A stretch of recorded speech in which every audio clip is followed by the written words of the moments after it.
Volkswagen is joining other non-union automakers doling out raises after the UAW contract negotiations. They announced an 11% raise effective in December and a compressed progression schedule.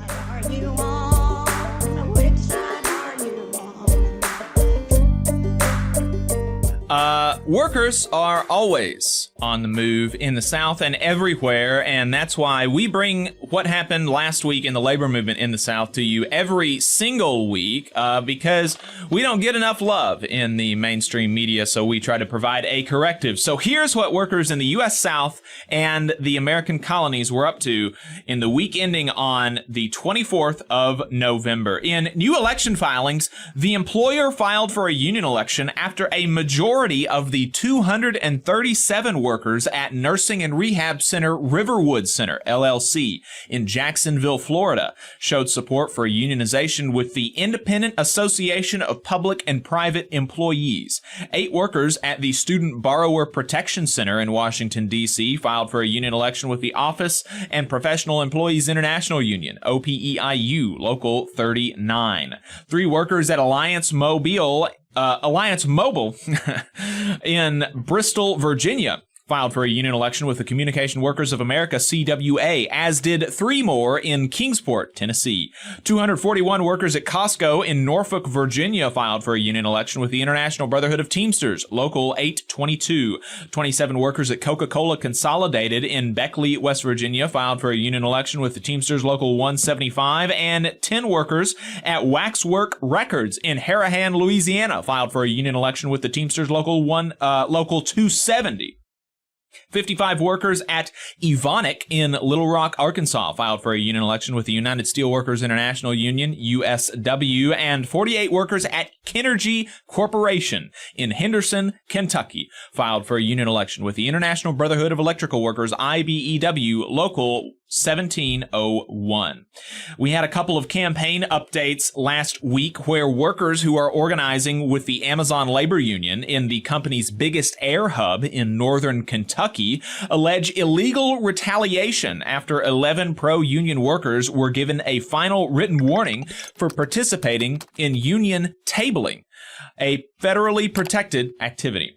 In an unfortunate update to the union campaign of the staff of the Harris County Democratic Party in Texas, the chair of the party is now challenging the appropriateness of the bargaining unit, which is a common stalling and suppression tactic in union elections.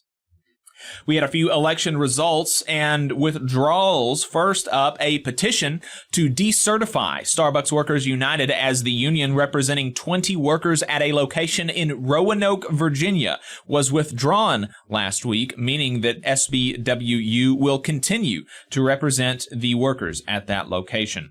27 workers at Science News Media Group in Washington, D.C. voted 19-3 in favor of unionization with the Baltimore News Guild, Local 32035. 20 workers at Aerostar Airport Holdings in Carolina, Puerto Rico voted 18-0 in favor of unionization with the International Association of Machinists and Aerospace Workers, IAMAW. Workers at Lush Cosmetics in Lexington, Kentucky voted 6-1 in favor of unionization with the United Food and Commercial Workers, UFCW, Local 227. 29 workers at Durham School Services, a bus transportation company in Memphis, Tennessee, voted 18-5 in favor of unionization with the Teamsters, Local 667. 17 workers at Starbucks in Midwest City, Oklahoma, voted 13-3 in favor of unionization with Starbucks Workers United.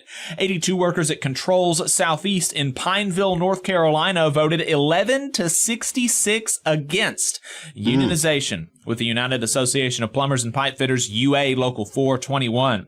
That one hurt. Workers at Red Label Dispensary withdrew their petition for a union election with UFCW Local 1000. And finally, workers at Marshall University in West Virginia announced the formation of the Marshall University Workers Union, affiliated with the West Virginia Industrial Workers of the World, IWW. Hey, 5 seconds. Just wanted to say that this is only possible because of our donors. If you want to see more of this, then consider donating yourself at tvlr.fm/donate. In strikes and bargaining updates, you may have noticed that there were 2 election filings at an Alliance Mobile last week. Well, AT&T is outsourcing their brick-and-mortar retail locations to Alliance in an attempt to get away from unions, in particular the CWA, who represent tens of thousands of their employees nationwide. As you can see, CWA is following them to their outsourcing partner, and they've already won an election at an Alliance Mobile store in Selma, Alabama, and they are struggling mightily for a first contract. Their first bargaining session is scheduled for next week. Volkswagen is following the crowd, joining other non-union automakers doling out raises after the UAW contract negotiations. They announced an 11% raise effective in December and a compressed progression schedule beginning in February. The Chattanooga plant, where the UAW conducted a failed union drive several years ago, even put out its own promotional video. Nissan did as well, with an announced 10% raise and tier eliminations. These improvements can be taken away at any time, unlike the UAW's wins at the big 3 automakers. BCTGM members who manufacture soy protein for IFF in Memphis, Tennessee, continue the strike they've been on since June, and Anheuser-Busch walked away from contract negotiations with Teamsters last week as the union asked for assurances that the brewer will maintain operations across its unionized U.S. facilities, refusing to discuss job security protections for workers. In policy, politics, and legislation, IBEW Local 520 in Texas, Education Austin, and the Austin, Texas Central Labor Council have joined the growing chorus of unions and organizations of working people calling for a ceasefire in Gaza. The American Postal Workers Union has supported a ceasefire for some time, and the national president, Mark Dimmenstein, recently wrote a column for The Nation explaining why he supports a ceasefire and justice for Palestinians as a Jewish labor leader. Alabama's overall infant mortality rate reached the lowest point ever since the state began collecting such data in the 60s.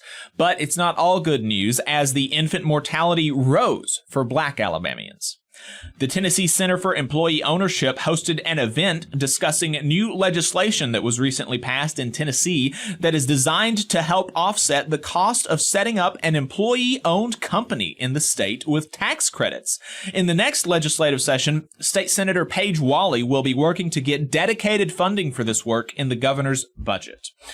And if we missed anything, let us know about your union updates. You can send us a note at tvlr.fm/contact, and you can sign up for our newsletter there as well.